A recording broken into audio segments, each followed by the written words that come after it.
Partout, il y a des gens à connaître. Ils sont des bâtisseurs qui ont défié les obstacles, gravi les échelons, surmonté leurs craintes. Ils ont de l'intuition, du courage, un sens de l'équilibre, une équipe bien rodée. Et chacun d'eux a son histoire de succès. Bon vendredi matin à tous. Bienvenue à Histoire de succès avec une fois de plus des gens on ne peut plus inspirants ce matin, des gens qu'on aime bien et qui vont être appelés à être mieux découverts au cours des prochaines minutes. Salutations à Éric qui est là de Hunt Réfrigération. Salut Éric. Bonjour. Merci d'accepter l'invitation et de venir prendre un petit café avec nous. Ça fait plaisir. Au Roasters, marché central à Montréal, deuxième visite. On n'a pas été trop tannants, donc ils nous ont rappelé. Bien, on revient quand on veut, c'est ce qu'on nous a dit. On aime ça. Un bel établissement. Salutations d'ailleurs à Peter et son équipe. Bonjour, Nicolas. Alors, Bonjour. comment ça va? Ça va bien? Ça va bien. Merci d'accepter l'invitation également. On parle de Sinistre Montréal dans un petit moment au rendez-vous d'Histoire de succès de ce matin. Et salutations à Maxime également. Bonjour, de Nicolas. Favco. Salut, mon cher Maxime. Maxime qui en a vu d'autres. Un homme de construction. Exact. Un homme d'idées également. On va le découvrir. Mais d'abord, on se tourne du côté d'Éric, qu'on est allé rencontrer avec son partenaire Yannick également au cours des derniers jours. Et on regarde ce que ça donne. Avec Éric et Yannick, comment ça va, messieurs? Ça va bien, merci. Merci de nous recevoir aujourd'hui, ce matin. C'est toute une aventure familiale. Donc, on va parler de l'historique un petit peu, Éric. Absolument. Comment tout ça a commencé? Hunt Réfrigération, 85? Ça a commencé en 1985 avec une seule personne, son père, qui se trouve à être maintenant notre CEO. Les volumes étaient, on parle de 15 à 20 conteneurs par semaine. Qu'est-ce qu'on faisait à ce Réfrigéré. moment-là? Oui, pour expliquer aux gens. La maintenance et la quotidien. réparation OK. des conteneurs réfrigérés, qui n'étaient pas populaires, qui commençaient à l'être dans le temps à Montréal. Donc, la part à Montréal en avait environ 15 à 20 pour une grosse semaine. D'accord. On parle présentement de milliers de 1000 à 1500 par semaine aujourd'hui. Donc, on n'est pas dans les mêmes volumes. Pas du tout. Une On fait belle travailler évolution. plus de monde. Oh hein? oui, absolument. Et c'est Montréal et c'est Toronto aussi. À Yannick. Toronto, on Uh-huh. est même sur la côte ouest, C'est à vrai? Prince-Rupert, un nouveau port. Bien. Puis à Calgary, dans le réseau ferroviaire aussi, parce qu'on dessert le réseau ferroviaire. Si on parlait, Yannick, des différentes étapes, pour que les gens saisissent bien comment ça fonctionne. On part où? OK. Et quand? Mais premièrement, nous autres, on traite seulement que les conteneurs vides. OK. Donc, généralement, les conteneurs arrivent sur le bateau remplis. Du coup, qu'on a vidé la marchandise, Oui. le conteneur est ensuite retourné ici dans notre terminal. D'accord. La première étape, c'est de l'inspecter, s'assurer qu'elle est physiquement adéquate pour un prochain chargement. Oui. D'un coup, ça c'est fait, on l'amène pour la prépare. On a donc notre équipe de frigoristes OK. qui font une vérification. Un paquet de T'assurer que les vérifications. niveaux sont Les niveaux, corrects et toute que la tout est mécanique beau. fonctionne. Ouais. OK.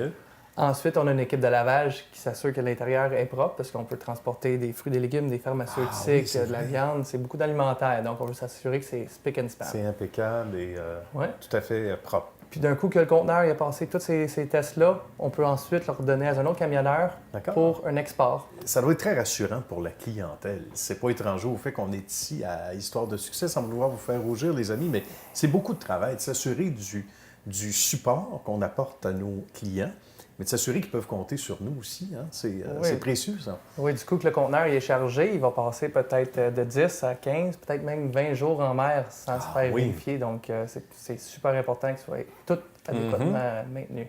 Tout à fait. Et ça, les clients doivent vous le dire. Ils doivent être rassurés parce qu'il y a des milliers de dollars, peut-être millions dans certains cas, éventuellement en jeu. Là.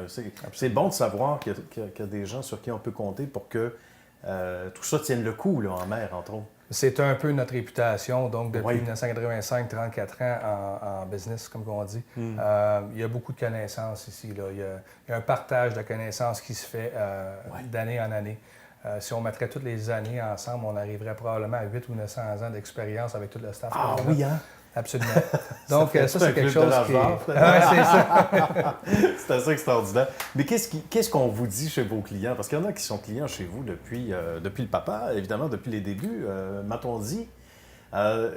Qu'est-ce qui revient dans les commentaires les plus élogieux que vous entendez régulièrement? Là? Le service, Ouais. la qualité du service. C'est non questionnable.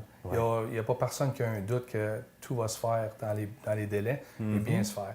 Donc, pour être en business pendant 34 ans, je pense qu'il faut que tu fasses quelque chose de bien. Ouais, et puis, c'est ça absolument. qui ressort, c'est ce qui ressort souvent. Les gens ne réalisent pas, Yannick et Éric, particulièrement Éric, à quel point tout passe par ici ou à peu près, là, à part ce qui vient bien sûr du Canada, des États-Unis, etc., même du Mexique, mais les produits alimentaires, ça passe entre vos mains, là. Absolument. Ouais. Tout ce qui se retrouve en épicerie, Ben oui.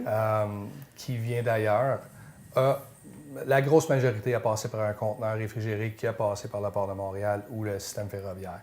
Donc, pour tout conteneur qui arrive à Montréal, nos employés ont eu un œil dessus. On fait la vérification de température, des réparations si nécessaire. Et puis, c'est quelque chose qu'on est très fiers parce qu'on est un petit peu dans l'épicerie de tout le monde sans que personne ne le sache. Oui, c'est ça. Ben maintenant, c'est différent. Il y a des choses qui n'ont pas changé depuis 1985 et jusqu'à aujourd'hui. Mais il y a les nouvelles technologies. En quoi les nouvelles technologies vous ont aidé? Parce que ça aide. Il y a la main-d'œuvre qualifiée, mais en quoi tout ça? Qu'est-ce qui a le plus changé peut-être dans le domaine? Puis à quel moment? Est-ce qu'on a un moment où on a senti qu'on tournait le coin puis qu'on s'est dit, ben là, on arrive à autre chose avec les nouvelles technologies ou ça s'est fait graduellement? Ça s'est fait graduellement, mais ça, c'est quelque chose qu'on met beaucoup de focus. OK. Puis c'est comme ça qu'on se démarque un peu aussi. La technologie, elle a changé complètement. Avant, c'était tout papier, toute la température était écrite à la main. OK. Maintenant, on a des tablettes, on en a un nombre incalculable de tablettes qu'on appelle heavy duty, là, qui peuvent être dehors. Ils peuvent être surgelés, s'il Ils peuvent faut. être surgelés, exactement. Bien. Et puis, c'est avec ça qu'on travaille. OK. On a des systèmes intégrés. Et puis, elle prend une grosse place. La technologie prend une grosse place dans notre entreprise. Et j'imagine que dans l'industrie, ce qui s'enseigne sur les bancs d'école, là aussi, évidemment, ça a évolué beaucoup. Quand il y a de nouveaux joueurs, il y en a qui sont employés chez vous depuis longtemps aussi, selon ce qu'on m'a dit, selon les espions. Mais il y a de cette relève, il y a des petits nouveaux qui s'amènent. Eux-mêmes, j'imagine que vous êtes à l'écoute beaucoup pour savoir ce qui s'enseigne. Est-ce qu'il y a un lien avec le monde de l'enseignement, de ce qui se fait? Et après ça, on parlait aussi de la main-d'œuvre. Où est-ce qu'on trouve ces perles-là? Parce qu'il y en a des perles qui travaillent chez vous. Mais est-ce qu'il y a des liens avec le monde de l'enseignement dans votre secteur d'activité? On a un lien direct avec l'enseignement. Et puis, je te dirais que c'est séparé en deux. Il y a un enseignement qui se fait avant d'être chez Hunt, et puis un enseignement qui se fait quand vous êtes rendu dans la compagnie. La formation continue. La formation continue. Ça, c'est bien. Le day-to-day, avoir les mains dessus, comme on peut dire. Oui. Il y a des choses qui ne s'apprennent pas, à part quand tu te mets à travailler sur un conteneur. Puis on se sent très, très choyé d'avoir le même staff depuis 25 ans, 20 ans. On a un nombre incalculable de personnes qui sont ici depuis plus de 15 ans. C'est extraordinaire. Quand on est le fils d'un entrepreneur comme ça, on a le choix d'intégrer la compagnie, d'embrasser la cause ou le domaine, ou d'aller travailler ailleurs. Pour toi, ça faisait aucun doute, Yannick, tu voulais prendre la relève. Oui, c'est réussi. J'ai grandi ici. oui. Depuis que je suis tout jeune, j'ai commencé, puis j'ai travaillé ici. Donc, Un c'était naturel. inévitable. C'était inévitable. C'était certain que c'est ça où je m'en allais. Bien. Et on sent toute la passion que vous avez, messieurs, Yannick et Éric, et je suis certain que c'est la même chose pour l'ensemble des gens, des 100 quelques employés à travers le Canada. Bien, bravo pour cette belle réussite, salutations paternelles à tout ce beau monde qui travaille chez vous également. Un gros merci et bravo à Hunt Réfrigération. À une prochaine. Merci. Merci. Nicolas, sa question maintenant pour Éric. Oui, Éric, avec l'expansion des dernières années, où vois-tu l'entreprise dans les prochains 5 ans? C'est une bonne question. Dans les prochains 5 ans, notre entreprise a 2 volets. On a le volet conteneur réfrigéré qui roule 365 jours par année. Puis on a plusieurs locations à travers le pays. Donc, de ce côté-là, je vois l'entreprise avoir au moins une autre location dans une autre province d'ici les prochains 5 ans. Le côté plus locatif, événementiel, fabrication qu'on a, c'est un marché qu'on veut développer et on veut être un peu plus agressif. Et 2019-2020 vont être des années quand même assez fortes pour nous en frais de vente de conteneurs type sec, qu'on appelle dry box, et aussi plus vers l'événementiel et compagnie de la location. Donc, on va développer ce côté-là dans les prochaines années. L'événementiel s'est invité. Hein? Absolument. La bonne façon, d'ailleurs, chez vous. Une belle façon d'ouvrir ses horizons un peu plus. Et ça inspire Maxime, à son tour, pour sa question. Justement, parlant d'ouverture d'horizon, ciblez-vous seulement le marché montréalais ou vous élargissez votre marché? On ne se donne pas de limite. On travaille vraiment avec toutes sortes de monde. On travaille avec des entrepreneurs, mais on travaille aussi avec des fermiers.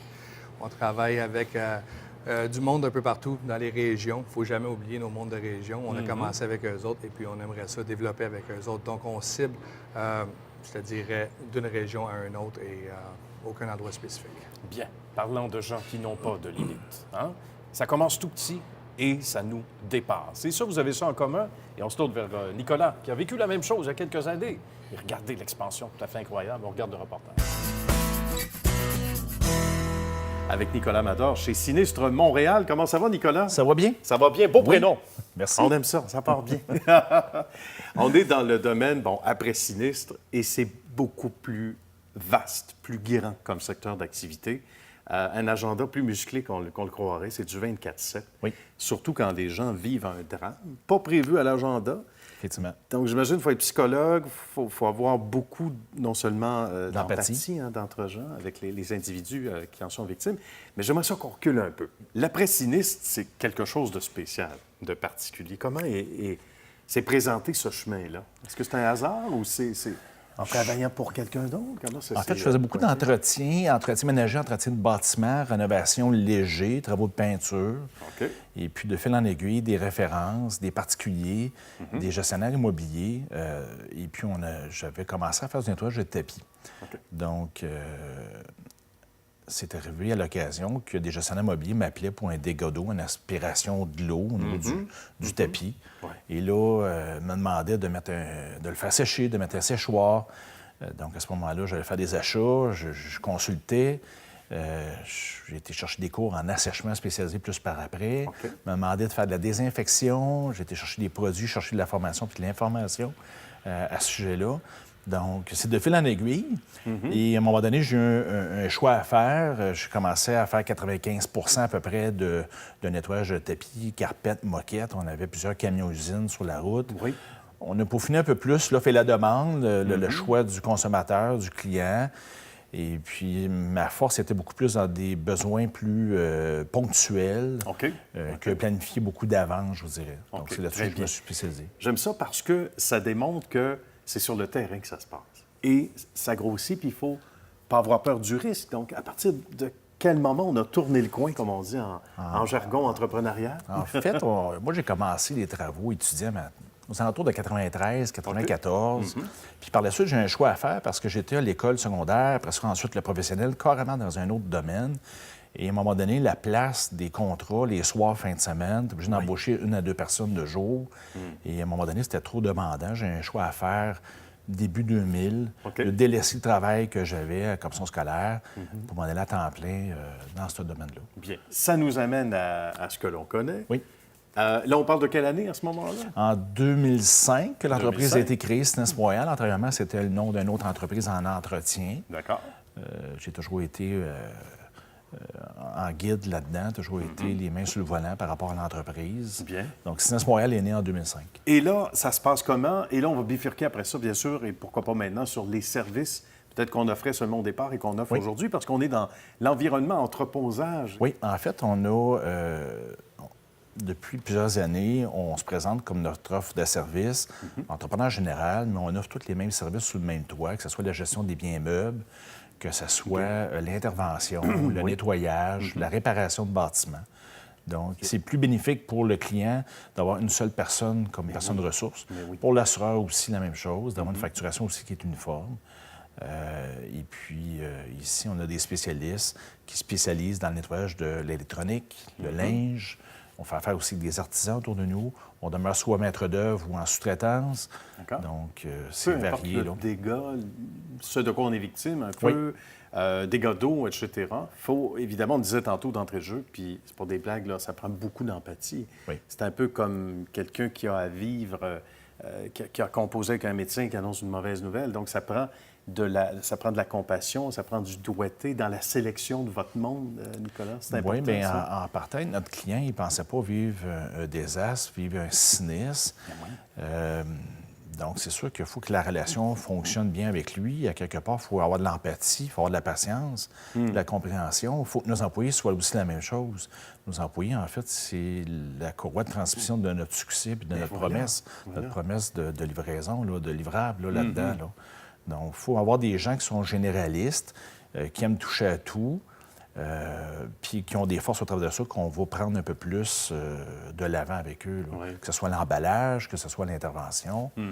Donc, Parce que ça fait travailler beaucoup de monde. Combien d'employés en ce on moment? a 40 employés actuellement. Bravo, bravo. On a dû agrandir ou déménager dans les... depuis 4 2005. reprises. 4 reprises pour les besoins d'entreprise, besoin de l'entreposage, des biens meubles, les besoins pour les équipements, les besoins pour le centre de nettoyage, restauration qu'on a de l'autre côté. Et puis les bureaux administratifs. Au début, on est parti avec une personne ou deux au téléphone qui faisait la comptabilité. Aujourd'hui, on est à peu près une douzaine dans les bureaux. On a en acheté tout. des bureaux, des lignes. Et... Oui, ça, oui, on a rajouté des lignes, oui. C'est certain. Ça se passe comment, par exemple, quelqu'un qui est victime d'un incendie? On va juste se donner un exemple.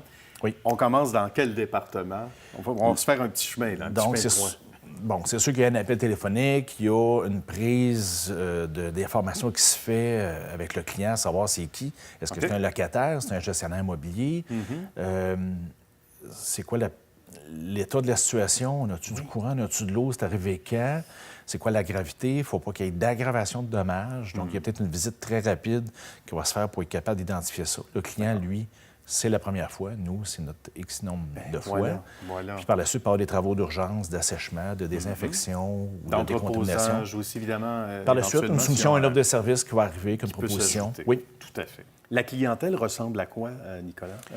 Particulier, commercial? Oui, commercial, résidentiel, institutionnel, industriel, beaucoup de gestionnaires immobiliers. OK.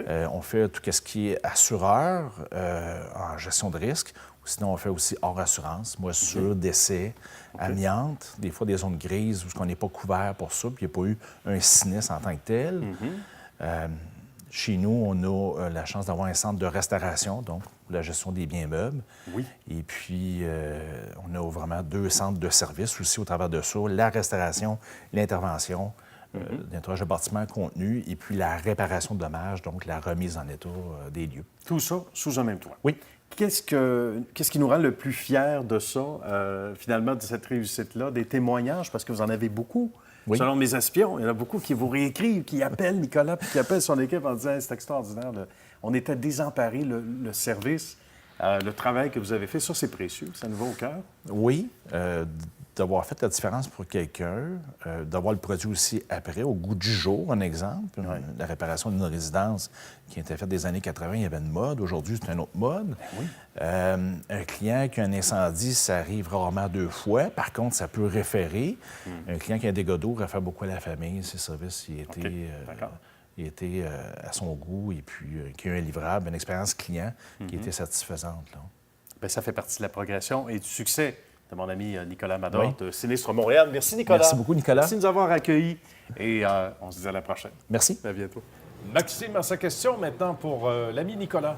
Nicolas, une des décisions majeures que tu as eu à prendre au courant des dernières étapes de ton expansion d'entreprise, ça a été quoi? Je te dirais, c'est lorsque tu vois des gens qui ont des compétences, il faut faire aussi confiance aux gens. J'ai dû me rétracter dans certaines tâches opérationnelles que moi-même je faisais pour laisser passer le succès puis pour le bien-être de l'organisation. Ça permet de leur montrer que tu leur fais confiance. C'est bien. Éric? Comme entrepreneur, c'est quoi les défis que tu peux faire face au quotidien? En fait, c'est un marché qui est en évolution, qui est en train de s'organiser dans l'après-sinistre beaucoup. Il faut avoir d'agilité. Aussi, tout ce qui est main-d'œuvre, la pénurie de main-d'œuvre, tout le monde connaît ça. Donc, c'est d'avoir des systèmes de rétention, mettre des programmes à l'interne, cotisation à des REER, assurance collective. Chose qu'on est arrivé à ça et puis on est satisfait, on est fiers. Il faut en donner un peu plus, hein? Oui. Pour, justement, retenir nos bonnes personnes. Effectivement. Ben là, c'est au tour de Maxime, et non le moindre, qu'on est allé rencontrer. On regarde le reportage. On est chez Favco, et bien reçu d'ailleurs, en grand. Comment ça va? Ça va bien, toi? Ben oui, ça va bien. Merci de nous recevoir. Évidemment, on a le goût de parler d'un paquet de choses en même temps. L'amour de la profession, comment ce beau domaine-là naît en soi, on va dire comme ça. D'abord, Maxime, comment tout ça a commencé? Bien, ça a commencé comme ça. Nicolas, en fait, c'est l'amour du travail, OK? des mains, Oui. qui a développé vers une business. Je suis parti en affaires assez jeune, peut-être pas assez préparé à ce moment-là. On se retrouve avec beaucoup de responsabilités rapidement. J'ai découvert mon amour de ce métier-là jeune. Bon, la passion est née là. La passion là. est née jeune. Ça faisait pas de doute. Exact. Et Lui, il voulait pas aller au Toys R Us, il voulait aller chez Home Depot. Ouais. Ah oui, OK. Mais moi, je dis souvent que c'est notre deuxième magasin de jouets, Ouais, Home Depot exact. ou d'autres bannières. Ouais. Donc là, tu as aussi le côté entrepreneur, Maxime, Exact. parce que ça, c'est deux. Tu peux aimer un métier, tu peux embrasser une carrière dans un domaine, mais décider d'être ton propre patron avec les risques que ça compose, mais avec toute la beauté de l'affaire. On le fait un peu c'est autre chose. je pense que quand on se lance là-dedans, Ouais. sans avoir toutes les notions, les connaissances de ce que ça implique. On n'est pas toujours 100% prêt, mais on le devient aussi, je pense. Puis tu t'ajustes au fur et à mesure. Tu sais, l'image, on en parle souvent à l'émission, l'image de celui ou celle qui plonge, qui est sur le bout du tremplin, je ne sais pas trop s'il y a assez d'eau dans la piscine ou pas. C'est un peu comme ça qu'on Ben oui, qu'on c'est l'a un vécu. peu... écoute, tu sais, quand on a une expansion assez importante, il faut tout le temps restructurer la base aussi d'une entreprise. Oui. Revoir la base des humains qui nous entourent. Je pense qu'il faut aussi bien s'entourer d'humains. Mais on a toutes des forces puis des faiblesses, je pense. Maxime, c'est le meilleur entrepreneur. Emmène-y épais de même. Ah oui, capable d'en Ouais. prendre. Il a des responsabilités jour et nuit, 7 jours semaine. Mais demande-y pas de gérer les employés. Ben, il le fait. Oui. Mais moi, c'est plus mon département. C'est puis le département de Caro. l'organisation, ouais. De là, le plongeon, tu sais, on est Il m'a pogné en passant. oui, c'est ça. on est capable Ça de... va, Pour tu le revenir à filais. l'image. Exact. Fait que, tu sais, chacun a leur force, leur faiblesse. Il faut savoir jongler avec ça aussi. Ben oui. Tu sais, la structure d'une entreprise qui explose ou qui est en pleine expansion doit toujours être à jour, autant... Puis tu le vois pas venir avant que tu es dedans. Ben c'est ça. À quel moment vous autres, vous avez senti que vous avez tourné le coin? Parce que ça, c'est inspirant pour les gens qui regardent. Écoute, Parce que le succès était là déjà, mais à quel moment vous avez dit « Wow, là, ça explose de partout, puis il faut... Ça fait environ 2 ans, je te dirais. Oui. Ben, la dernière année a été pivot là, pour nous. Ça a été vraiment une explosion qui... De passer de 4 employés à 20 employés. C'est ça que vous avez fait C'est ça, oui, exact. dans Qui les derniers travaillent mois. pour là. nous, parce qu'il y a les sous-traitants aussi à gérer. Puis... Oui, beaucoup de Ça monde à fait la que messe. C'est ça, exact. Puis c'est sûr qu'on veut, comme tu dis, c'est notre bébé, on veut rester impliqué dans chaque projet. Ça devient difficile aussi, tu sais. Le pivot où il faut savoir déléguer, puis il faut savoir déléguer aux bonnes personnes à chaque palier de l'entreprise, tu sais. Puis c'est ça dur qui aussi, devient, parce qu'au début, avant l'expansion, tu es habitué de tout faire. Oui. Fait que c'est toi qui décides. Mais oui. Fait que tu survoles tout, tu vois tout, Tu puis là, délègues c'est de pas faire beaucoup. confiance. Exact. Et là, tu n'as pas le choix, mais... Mais là, ton bébé grandit. donc Justement. tu dois le Non, laisser aller un peu plus. Il faut l'inscrire au cégep. à un moment Ouais, donné. c'est ça, exact. Mais non, il s'inscrira tout seul. Qu'est-ce qui... Si vous aviez écrit un livre, là, Ouais. puis qu'on parle de ce tournant-là, ce serait quoi le conseil? On vient encore à l'humain, on vient à C'est la sûr sélection des bonnes qu'il personnes. faut avoir la capacité, je pense, en soi. La passion du métier va toujours rester la base, la fondation d'une entreprise solide. Si tu n'es pas passionné par ce que tu fais, tu n'auras pas une expansion C'est ça. d'entreprise. Tu ne pourras pas avoir de résultats parce que tu n'es pas là pour les bonnes raisons. exact. Faut que tu restes Faut que tu amoureux restes grounded, du domaine. ouais, c'est ça, exact. Ouais. Puis je pense que ça aussi, c'est renouvelable parce que ça devient compliqué à aimer quand tu manques de temps pour toi, tu sais, Oui, ça c'est de sûr. garder la passion du métier. Il faut tout le temps la garder, je pense, Mais allumée. là, on ferait l'entrevue l'année prochaine, puis on aurait un total autre sujet. tu sais. Ben, vous Parce reviendrez. que là, on est dans l'expansion, puis Mais on c'est est ça. émotif. C'est ça l'histoire de succès, puis il y en a qui reviennent à l'émission, puis il y en a de grand bonheur. Quand on regarde le portrait d'ensemble, vous avez dû découvrir, parce qu'on parle de l'humain, des êtres extraordinaires. Extraordinaire. Ben, À qui vous avez confié des tâches, puis qui vous ont répondu Exact. comme ça. Mais en même temps, Au-delà des en attentes. même temps, on fait beaucoup affaire avec d'autres entrepreneurs aussi qui s'ouvrent des business. On fait des aménagements commerciaux. Fait que c'est Les sûr qu'on... clients aussi, on a rencontré des clients en or qui nous réfèrent, puis de là aussi, de prendre les clients, puis de vraiment les emmener à réaliser leurs projets, parce que c'est comme ça qu'on grandit, parce que tous les projets qu'on a en ce moment, c'est des références. C'est extraordinaire. Exactement. Et ça sonne encore. On Des entend clients, dans les références. On a des clients en ce moment qui nous regardent. Des en clients direct. récurrents, tu sais, ça fait que c'est ça. C'est magnifique. On C'est devient magnifique. partenaire avec d'autres personnes d'affaires aussi OK. avec qui on développe des liens, le fun, tu sais. On a le goût de savoir l'ampleur de vos projets, de connaître quelques-uns d'entre eux, parce qu'il y en a jusqu'à dans plusieurs années, mais ce qu'il y a de concret, est-ce que vous avez réalisé jusqu'à maintenant? Ben, dans la dernière année, on parlait d'aménagements commerciaux. On a fait on a ouvert beaucoup d'Idolem Yoga Show. OK, mais oui. Trois, Les quatre dans la dernière les année. fameux Idolem. Prestigieux, ça, oui. Ouais. Une belle business aussi, avec qui on aime travailler. OK. C'est des gens fins. De là, on trouve des gens avec une fibre d'entrepreneur qu'on leur livre justement un studio qui vont pouvoir Ça, c'est bien. présenter à leurs clients aussi. On est fiers de ça. Des vrais passionnés. Ouais, Puis dans le des domaine passionnés. culturel aussi, artistique. On a réaménagé les bureaux de Musique Action, puis Bien. les bureaux de la disque. D'accord. Ça a été le fun aussi à faire avec le... J'imagine. des cœurs sur deux Des pattes. gens Exact, super fins. exactement. Exactement. Vraiment, bon, C'est vraiment. vraiment ça. C'est vraiment... C'est prestigieux comme mandat, mais de pouvoir avoir le mandat de le faire, justement, puis de réussir ce mandat-là, ça doit être effectivement gratifiant. On se démarque quand même par notre service aussi, tu sais, ce qu'on offre à cette clientèle-là, à quel point on peut répondre à leurs Leurs besoins, leurs on s'adapte questions. aussi. Ouais, exact. Bien. Parce qu'eux, c'est des personnes qui n'ont Aucune connaissance. Aucune Une notion de connaissance, base. ouais. Fait Ben oui, qu'on tout à essaie de la fait. construction. Fait qu'il faut on leur essaie vraiment tenir de la les main tout au long. encadrer, Ouais. c'est ça, à partir de la base, puis de les encadrer dans leur projet, puis c'est ça que C'est c'est ça qu'ils passionnant aiment, aussi. aussi. Puis la fibre artistique que vous avez, et Maxime particulièrement, bien, Ouais. ça aide à se comprendre, j'imagine, Exact. entre exact. humains. Ben, la connaissance, du domaine oui. en général, justement, là, l'artiste en moi qui veut développer des nouveaux des produits, le fun, des services, le fun à offrir aux clients aussi. Là, Ça aide beaucoup Ouais, dans exact. la communication aussi. Parce pour, qu'en tant que se faire comprendre. en tant que général aussi, tu sais, on arrive là, eux, ils n'ont aucune idée de matériaux. Fait qu'il faut proposer différents. Ben justement, c'est ça. Mais nous, on le fait, on prend le temps, on passe par... Être à l'écoute. Oui, exactement. Exact. Je pense que c'est ça notre point fort. Ben, c'est fascinant, les amis. Merci beaucoup de nous avoir Merci à toi. reçus autour de la belle table de Favco. Notre Une longue plaisir. vie et que le succès se poursuive. Et, Merci beaucoup. l'extension également Yes. de tout ça, de Merci. ces beaux rêves. Merci. Merci. À bientôt. Éric a sa question déjà bien en tête pour l'ami Maxime. Maxime, dans quel domaine de la construction vous vous situez? On est entrepreneur général. Majoritairement, on fait des aménagements commerciaux, des bâtiments commerciaux, des boutiques, des bureaux, des commerces.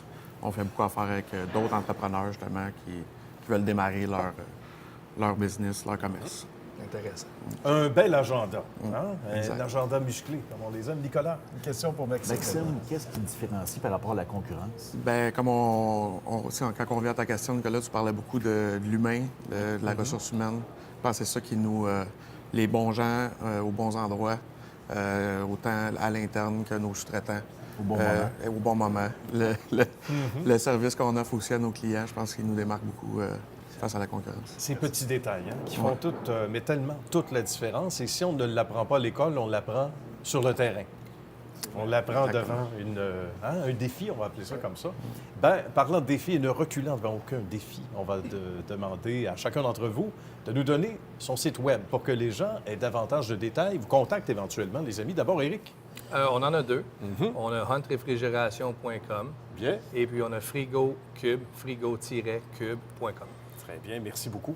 Merci de la visite ce matin, mon cher Éric. Nicolas, le site web. Oui, il y a un petit jeu de mots, desgodeaux.com, desgarsdeau.com. Comme des gars d'eau. C'est Effectivement. bien pensé. Un bon marketing, on aime Oui. ça. Maxime, site web. favco.ca. Bien. C'est un bonheur de vous accueillir, chers amis. Merci aux gens de la belle équipe d'Histoire de succès. Ils vont tous se reconnaître. Ils sont nombreux, on ne peut pas tous les nommer. Vous allez voir leur nom, entre autres, dans le générique qui apparaît dans un moment. Merci à Peter et à la belle équipe du Roasters Marché Central qui nous a accueillis aujourd'hui. À vous, messieurs, encore une fois, un grand merci. Et nous, on se retrouve la semaine prochaine. Bye bye.